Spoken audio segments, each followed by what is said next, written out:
We've already had part one of this in regards to the three best steps to create raving fans. We're going to dive in now because we gave so much value. We had to break it into two podcasts. So this is part two with step number 2 and step number 3 of how to best have raving fans in your health business. Let's get stuck in right now.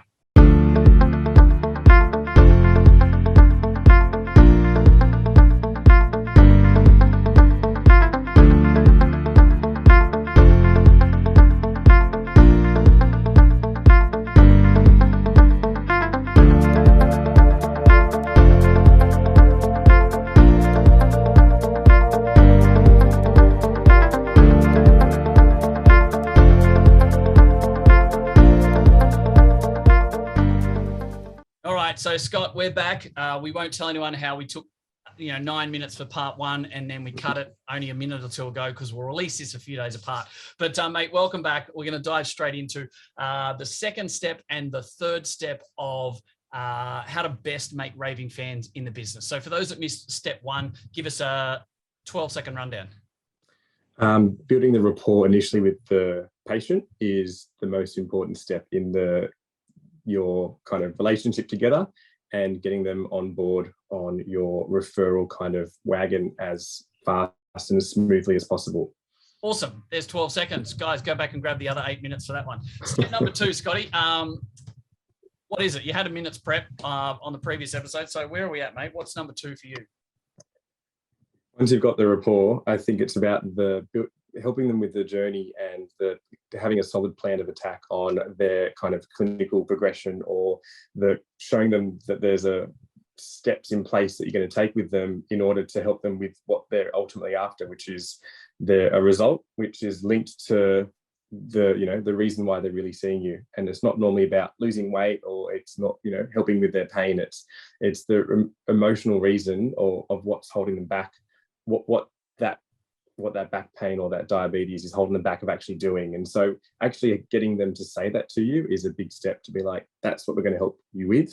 And then showing them the steps to do that by laying out. You mentioned there about like the journey.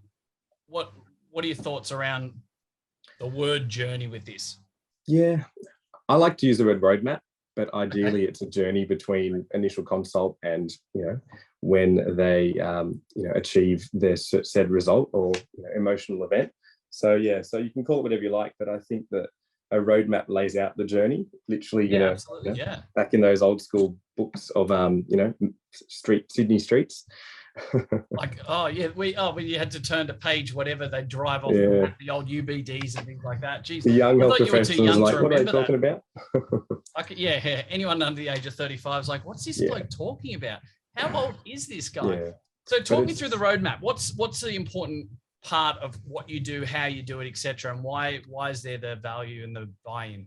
Yeah, put simply, it tells them where they're at, and so it by list down of actually what they've been saying, so they know that you've actually listened to them and heard them, and it's in their language. And then I have a big part about written down what they're wanting to achieve or where they want to be, and it's typically that 9 to 12 month kind of mark, within the year. And then I find a high five moment, which is like a small win in the first 4 weeks or so.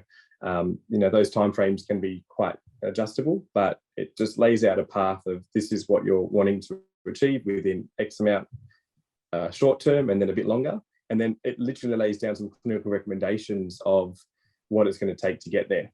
And so they have a bit of an idea of what's involved. And it just kind of lays it out for them. So they're not walking out with all the words in their head, that goes in one ear and out in the other.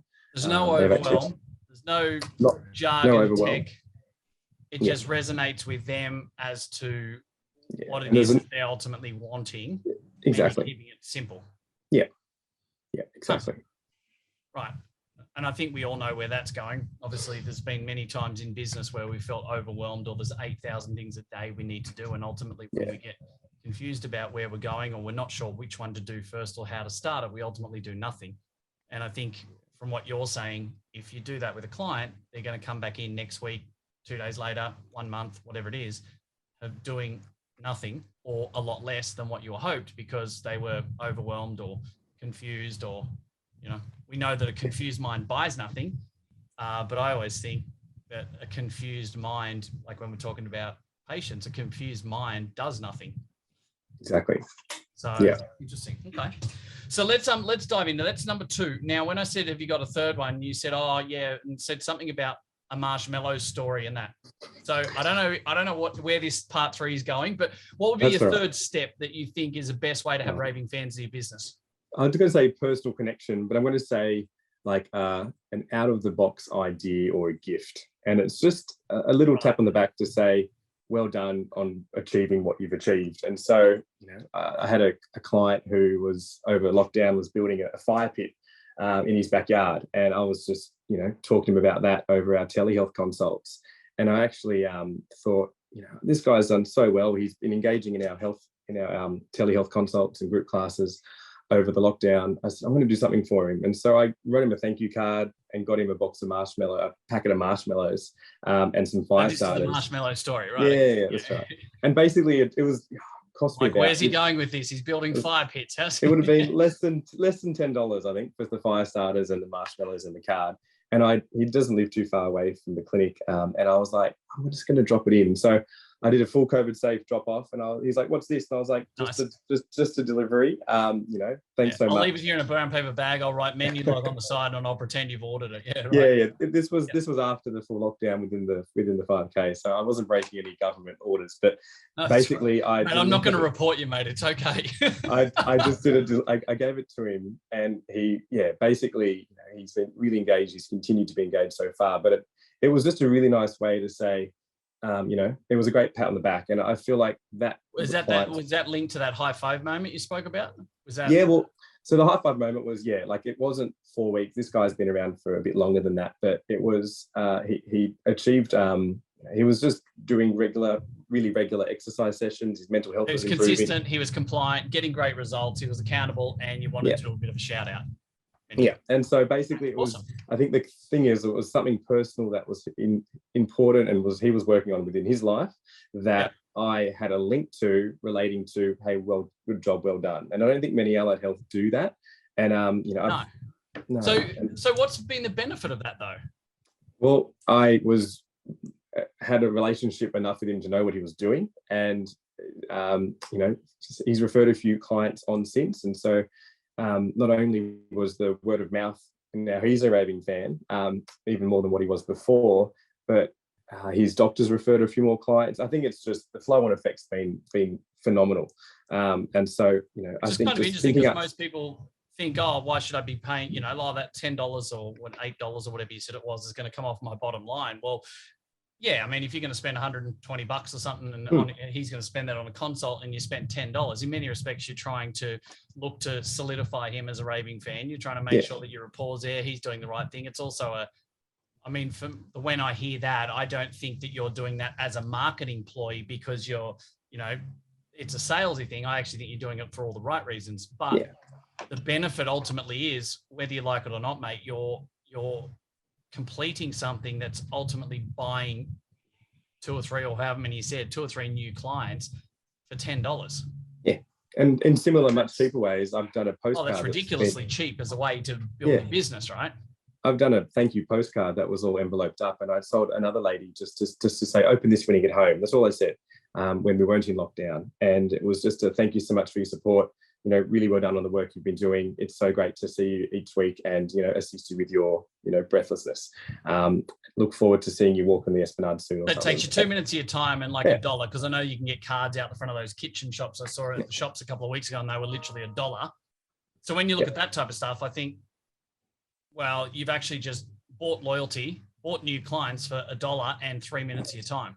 Yeah. And she opened it when she got home. Transactional. Thank you afterwards. Yeah. So just doing something that's different and that kind of aha or that oh wow moment, I think has really helped. What you said there, mate, also links back to the emotional connection, right? It goes back to part 2 on the emotional hooks of why they're doing it. But it also goes back right to step 1 when you talk about relationships and rapport and being about them.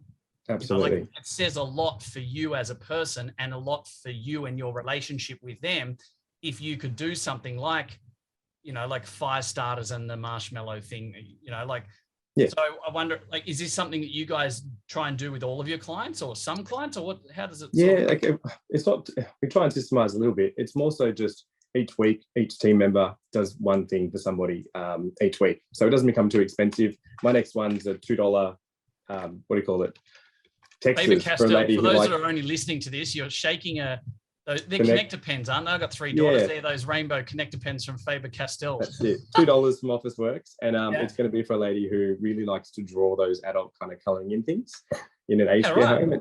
And that's just one thing which I thought, that's the next project for this week, is to give that to her in a nice, kind of surprise way, just to say, good job, you're doing really well with our exercises. So just relating it to what they love to do, which you find out through caring and talking about their likes and things, can really be a good way to kind of, for them as well as the referrers to kind of just be talking, all word of mouth is people talking behind your back about how good your services and your your and I've got to say, it's kind of interesting because there's a lot of people that talk about how referrals are their bread and butter, but then there's a lot of people also talking around and say you shouldn't just rely on referrals.